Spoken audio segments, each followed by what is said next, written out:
Tonight. Stephen Miller, thanks a lot for coming on. Hey, thank you for having me. So CNN called around to news organizations today and said that you were escorted off the set by security. Presumably you were not a physical threat, you were not armed. My question is, they felt you were a threat.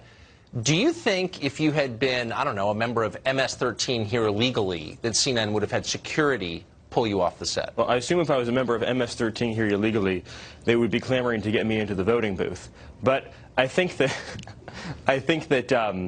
that like many things CNN says, the latest story has the most important virtue of all CNN stories of being not true. Well, here's what we know is true, and here's an amusing story, what was but not a true striking one. to me about the whole thing. So there was a video apparently taken without your knowledge of you on the set after the segment ended, during the commercial break, and someone, apparently from CNN, I don't know who else would have access to it, leaked that to other news organizations. What do you make of that? Well, it's just another example of CNN's very low journalistic standards. But I was glad to have people hear what I said on camera and off camera, which that CNN has been extraordinarily biased, extraordinarily unfair to the president, and is not giving their information, their viewers honest information. So you wanted to talk about immigration, and the DACA debate is obviously the focus of a lot of energy in the Congress right now. The priorities for the administration, you have said, are ending chain migration, financing a border wall, and ending the diversity lottery. Of those three, what would you say is the most important priority from your point of view? Well, look, we need them all, because the reality is that anything you do on DACA is going to have some predictable consequences, right? You're going to have an increase in new illegal immigration, so you need to have a wall, you need to close the enforcement loopholes.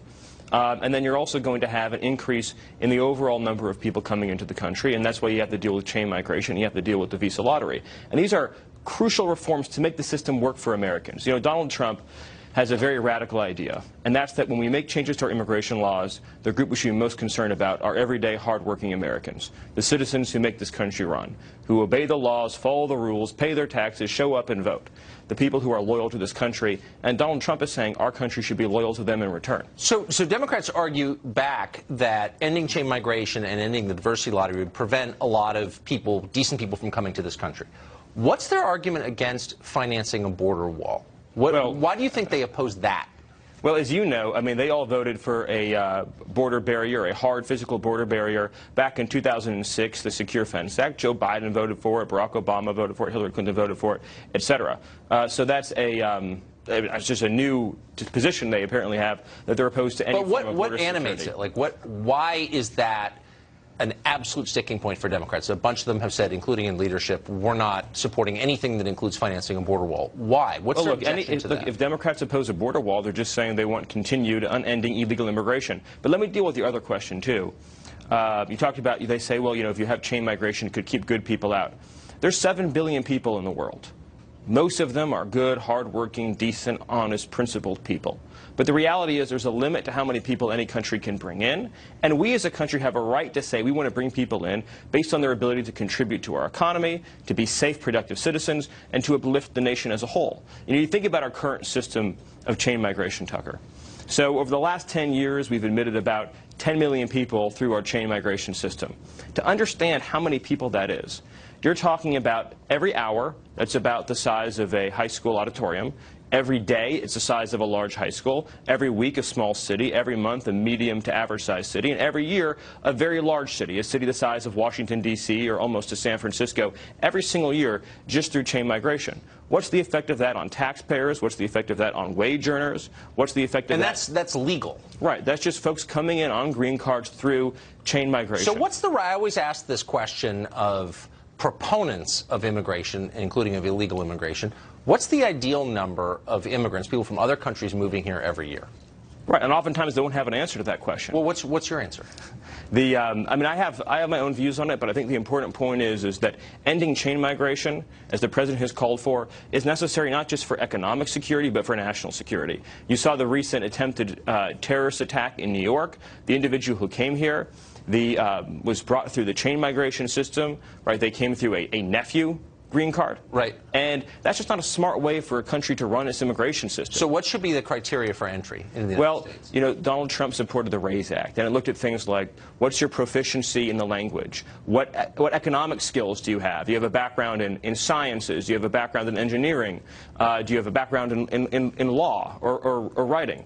It looked at things like your age. Obviously, if you bring in immigrants who are in their 80s or 90s, that's going to have a significant expense on society. So you want folks primarily in their working years. But what about, I mean, we interviewed someone last week who said, well, who will pick the strawberries?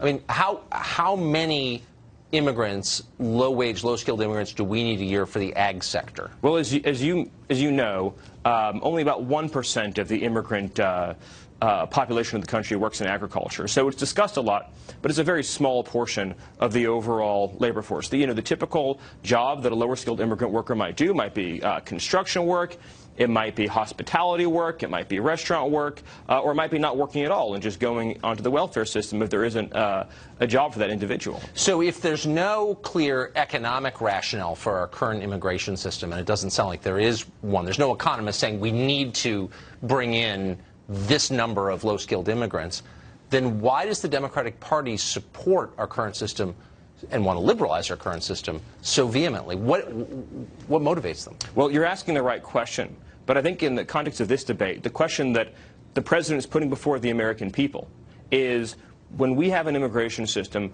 whose needs are we fundamentally trying to serve? The needs of special interests, the needs of politicians, the needs of foreign countries and foreign nationals, and the needs of our own country and our own workers. And so at the end of the day, our hope for a bipartisan deal is that you could have enough Democrats say that, listening to the voters and the voice of the American people, we want a system that serves American workers first. And what Donald Trump has done that's so exceptional is, for the first time that I can remember, for the first time you can probably remember, we have a president of this country who, when he talks about immigration, he talks about what is right for the everyday, hard-working person. So we're almost out of time, so I just want to get to the one quick political question, which is, Democrats have said they're not going to come to any deal with these three components in it: border wall, reducing chain migration, ending diversity lottery. Where's the wiggle room on the White House side? Look, Democrats ultimately have to make a choice. They care a lot about providing a benefit to illegal immigrants. We're saying to them, if you want to make that deal, then you have to deliver benefits for American families and American taxpayers too.